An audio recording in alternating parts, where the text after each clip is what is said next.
pipes A and B can individually fill a tank in 24 minutes and 32 minutes respectively। यानी कि मेरे पास एक tank को फिल करने के लिए दो पाइप हैं A और B। पाइप A अगर अकेले काम करे तो 24 मिनट में इस टैंक को भर सकता है, पाइप B अकेले काम करे तो 32 मिनट 32 मिनट्स में इस टैंक को फिल कर सकता है अकेले। स्टार्टिंग में हमने दोनों पाइप एक साथ शुरू किए, लेकिन बीच में हमने कहीं पर पाइप B को रोक दिया और इस तरह करने पर हमारा टैंक 18 मिनट्स में फिल हुआ। तो क्वेश्चन ये है कि हमने बीच में पाइप बी को कितनी देर के बाद रोक दिया था।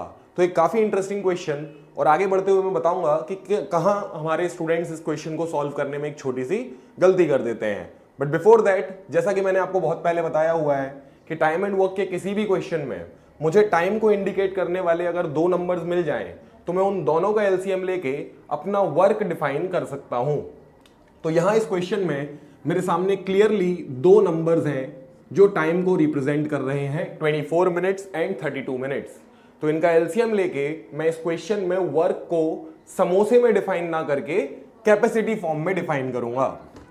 तो यहां पर हम कैपेसिटी ऑफ द टैंक को मान लेंगे 24 और 32 का एलसीएम विच इज 96 लीटर्स। यानी कि हम इस क्वेश्चन में मान रहे हैं कि जो टैंक जिसे हम फिल करने की बात कर रहे हैं वो 96 लीटर्स का है।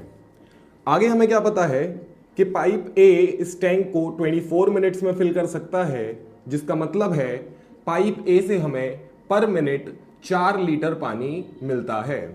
एंड सिमिलरली पाइप बी के बारे में हम जानते हैं कि ये 32 मिनट्स में इस टैंक को फिल करता है, यानी कि पाइप बी से हमें पर मिनट 3 लीटर पानी मिलता है।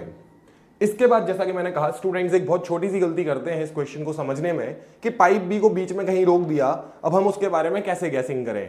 तो मैं आपको कहूंगा कि पाइप बी के बारे में आपको एक्चुअल में सोचने की कोई जरूरत नहीं है। ध्यान से यह देखना है कि प्रोसेस 18 मिनट तक चला जिसमें ए कंटिन्यूअसली काम करता रहा, यानी कि ए पूरे 18 मिनट तक यहां पर काम किया है। तो ए के बारे में हम जानते हैं कि वो 1 मिनट में 4 लीटर पानी देता है, तो डेफिनेटली 18 मिनट के अंदर उसने 18 इंटू 4 72 लीटर्स पानी हमें सप्लाई किया होगा। और हमने माना हुआ है कि हमारा total capacity of the tank है 96 लीटर्स, यानी कि पाइप बी से हमें सिर्फ 24 लीटर्स पानी की जरूरत थी। 96 माइनस 72 इज 24। नेक्स्ट हम क्या जानते हैं कि पाइप बी 1 मिनट में 3 लीटर पानी देता है, तो डेफिनेटली उसे 24 लीटर्स पानी देने के लिए 8 मिनट्स की जरूरत होगी। So the answer to this question will be option C, 8 minutes.